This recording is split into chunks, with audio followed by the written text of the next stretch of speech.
BSc third year third paper. आज moment पर discuss करना चाहता हूँ। किसी पॉइंट के रिस्पेक्ट मोमेंट पीछे के लेक्चर में बताया था, फिर भी थोड़ा सा रिवीजन करवाते हैं। इस पर आगे कुछ चीज़ें बताते हैं। कॉल पीएस कोफिशिएंट बताऊंगा और इसमें वे बीटा और गामा गुणांक माना वेरिएबल एस के मान क्रमशः S1 S2 S3 Sn है, जिनकी करस्पॉन्डिंग फ्रीक्वेंसी क्या मान लिए F1 F2 F3 Fn है। तो पॉइंट ए के रिस्पेक्ट nth मोमेंट को म्यू डैश डिनोट करने की परंपरा है, अर्थात म्यू डैश बराबर क्या होगा, म्यू डैश बराबर 1/n sigma f x minus e की पावर n। तो n is equal to zero यहाँ पुट कर देंगे तो जीरोवां मोमेंट मिल जाएगा। तो 1/n sigma f x minus zero की पावर यहाँ पे जीरो, तो म्यू जीरो डैश तो 1/n सिग्मा एफ, यहाँ पे किसी भी टर्म की पावर जब जीरो होती है उसकी वैल्यू 1 होती है। तो एफ आ गया, सिग्मा एफ की वैल्यू n के बराबर होती है। तो यहाँ यह n लिख दे तो n कैंसिल हुआ, तो म्यू जीरो डैश की वैल्यू क्या हो गई, 1 के इक्वल हो गई। म्यू जीरो डैश की वैल्यू 1 के इक्वल। ठीक है, अब आगे देखते हैं।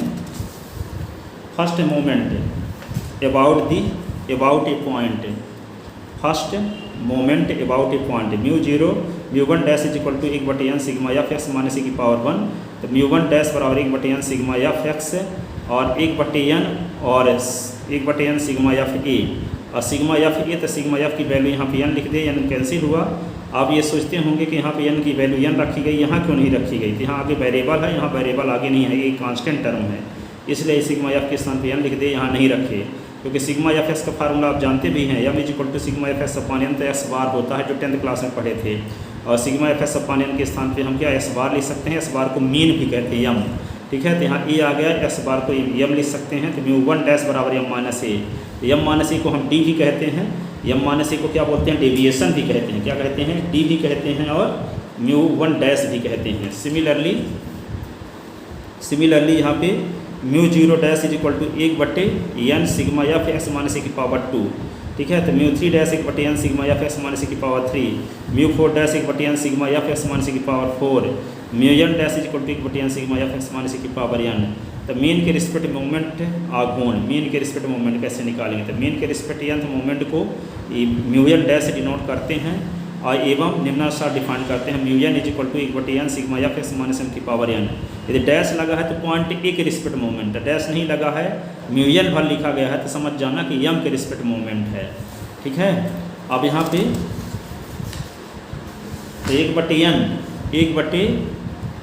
1/n sigma f x minus x minus m की पावर n। तो मीन के रिस्पेक्ट फर्स्ट मोमेंट के लिए n के स्थान पे 1 पुट कर दिए, तो म्यू वन बराबर 1/n sigma f x minus m की पावर 1। तो म्यू वन बराबर 1/n सिग्मा एफ और सिग्मा एफ एक्स और 1/n सिग्मा एफ m, और यहाँ पे m क्या है, कांस्टेंट नंबर है, वेरिएबल नहीं है, तो सिग्मा एफ की वैल्यू n रख दिए, n कैंसिल हो गया। और ये सिग्मा एफ एक्स अपॉन किसका फार्मूला है, मीन का, तो m माइनस m हो गया। तो म्यू वन बराबर क्या आ गया, m माइनस 1, तो m माइनस 1 जीरो होगा। तो मीन के रिस्पेक्ट फर्स्ट मोमेंट क्या होता है, ऑलवेज जीरो होता है। मीन के respect first moment always zero होता है। मीन के रिस्पेक्ट सेकंड मोमेंट के लिए क्या करेंगे, इक्वेशन फर्स्ट में n के स्थान पे क्या रख देंगे, 2 पुट कर देंगे। तो mu n is equal to 1/n sigma f x minus e की पावर एक्स माइनस m की पावर n है। तो म्यू टू बराबर 1/n sigma f x minus m की पावर 2 हो गया। बट वी नो दैट यहाँ पे वेरिएंस यानी प्रसरण जिसको बोलते हैं, तो सिग्मा स्क्वायर बराबर 1/n sigma f x minus m की पावर 2। तो जो वेरिएंस का फार्मूला होता है वही मीन के रिस्पेक्ट सेकंड मोमेंट का भी फार्मूला होता है। इस प्रकार हम ये कह सकते हैं कि मीन के रिस्पेक्ट सेकंड मोमेंट ही क्या होता है, दिए गए डिस्ट्रीब्यूशन का क्या कहलाएगा, वेरिएंस कहलाएगा। तो यहाँ mu two is equal to sigma square क्या है, वेरिएंस है, और वेरिएंस का मतलब होता है प्रसरण, हिंदी में बोलते हैं इसी को।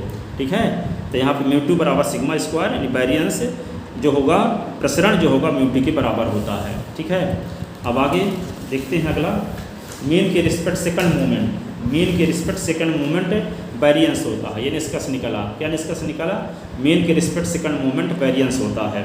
Third moment mu three is equal to 1/n sigma f x minus m की पावर 3।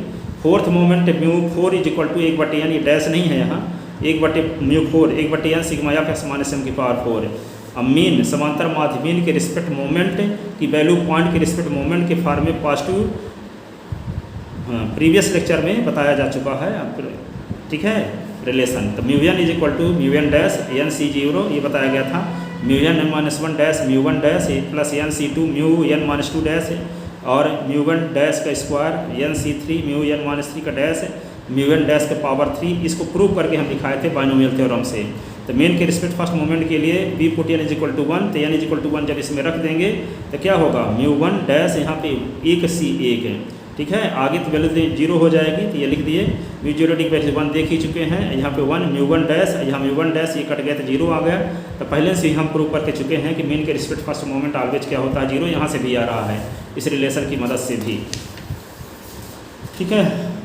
हम जानते भी हैं कि मेन के रिस्पेक्ट फर्स्ट मोमेंट क्या होता है ऑलवेज 0 होता है। μn बराबर ये होता है n इज इक्वल टू 2 इसमें पुट कर दिए, तो पुट करने से जो रिजल्ट मिला तो μ2 डैश बराबर μ1 डैश का स्क्वायर।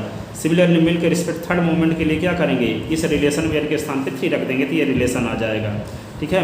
n के स्थान पे 4 रख देंगे तो ये रिलेशन आ जाएगा, ठीक है ना। इस प्रकार मेन के रिस्पेक्ट पॉइंट के रिस्पेक्ट मोमेंट के पदों में मेन के रिस्पेक्ट मोमेंट निकालने के फार्मूले हैं, ठीक है। अब कुछ आगे चलते हैं। बीटा और गामा कोफिशिएंट ये नहीं बताए थे पीछे प्रीवियस लेक्चर में, beta and gamma coefficient of Karl Pearson.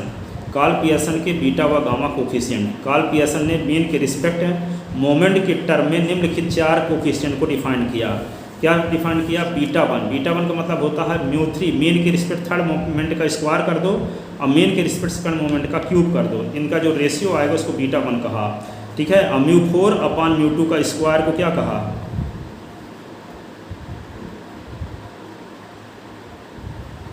μ2 के स्क्वायर को क्या कहा बीटा 2। और gamma 1 is equal to root of beta 1 और gamma 2 is equal to root beta 2 minus 3, beta 2 minus 3। तो इस प्रकार कार्ल पियर्सन ने क्या डिफाइन किया, बीटा और गामा कोफिशिएंट को डिफाइन किया। अब इसके बाद आता है कर्टोसिस। कर्टोसिस क्या है, काकुदता, किसी फ्रीक्वेंसी डिस्ट्रीब्यूशन के मध्य भाग में बारंबारताओं के एकत्रीकरण की प्रकृति से संबंधित विशेषता काकुदता कहलाती है। अर्थात काकुदता कर्टोसिस का मापन गामा 2 से किया जाता है। काकुदता बराबर क्या होता है, कर्टोसिस बराबर गामा 2, गामा 2 का मान जो आएगा वही कर्टोसिस है। और गामा 2 की वैल्यू किसके बराबर होती है, बीटा 2 माइनस 3 के बराबर। तो कर्टोसिस जो होती है मुख्यतः 3 प्रकार की होती है। पहले को क्या बोलते हैं, प्लेटी कर्टोसिस, सपाट ककुदी वक्र। दिए गए बारंबारता बंटन के लिए गामा 2 की जो वैल्यू आती है कर्टोसिस की वैल्यू निगेटिव आती है। ये तभी होगा जब बीटा 2 का मान 3 से कम होगा, क्योंकि बीटा 2 माइनस 3 होता है गामा 2 की वैल्यू, गामा 2 कर्टोसिस है। तो बीटा 2 का मान क्या रहेगा, जब 3 से छोटा रहेगा तो छोटी नंबर में से बड़ी नंबर को सब्ट्रैक्ट करेंगे तो माइनस में आएगा। तो गामा 2 की वैल्यू जब 0 से छोटी रहेगी, निगेटिव रहेगी, तो इस बंटन से ड्रा किया गया जो कर्व होगा प्लेटी कर्टोसिस कहलाएगा, सपाट ककुदी वक्र कहलाएगा। क्या कहलाएगा, सपाट ककुदी वक्र कहलाएगा, प्लेटी कर्टोसिस कहलाएगा। कब, जब ककुदता गामा 2 की वैल्यू निगेटिव हो, ठीक है, कर्टोसिस की वैल्यू क्या हो, निगेटिव हो। तो दिए गए डिस्ट्रीब्यूशन से जो खींचा गया कर्व होगा उसको बोलेंगे हम सपाट ककुदी वक्र, प्लेटी कर्टोसिस, प्लेटी कर्टोसिस, प्लेटी कर्टोसिस, ठीक है। अब यहाँ पे क्या है, मेसोकर्टोसिस क्या है, मध्य ककुदी वक्र, ठीक है। दिए गए बारंबारता बंटन के गामा 2 की वैल्यू 0 आती है, कर्टोसिस की वैल्यू 0 आ जाती है, यानी गामा की बीटा 2 की वैल्यू जब 3 रहेगी तो गामा 2 का फार्मूला क्या है, बीटा 2 माइनस 3, तो 3 माइनस 3 तो 0 हो जाएगा गामा 2 की वैल्यू। और गामा 2 की वैल्यू ही क्या कहलाती है, कर्टोसिस, तो कर्टोसिस 0 आ जाएगी। 30 बंटन से खींचा गया जो वक्र होगा क्या कहलाएगा, मध्य ककुदी वक्र कहलाता है, लेप्टोकर्टोसिस। इसको क्या मेसो कहलाएगा, मध्य ककुदी को क्या बोलते हैं, मेसोकर्टोसिस है। फिर आता है लेप्टोकर्टोसिस, तुंग ककुदी वक्र। यदि किसी दिए गए बारंबारता बंटन के लिए μ2 गामा 2 की वैल्यू क्या है, 0 से बड़ी हो, पॉजिटिव हो, ये तभी होगा जब बीटा 2 की वैल्यू 3 से बड़ी होगी, क्योंकि गामा 2 की वैल्यू होती है बीटा 2 माइनस 3। तब बीटा की वैल्यू जब 3 से बड़ी होगी तो 3 से बड़ी वैल्यू में से 3 को सब्ट्रैक्ट करो तो पॉजिटिव वैल्यू आएगी, नहीं गामा 2 की वैल्यू पॉजिटिव तभी आएगी जब बीटा 2 की वैल्यू 3 से बड़ी रहेगी।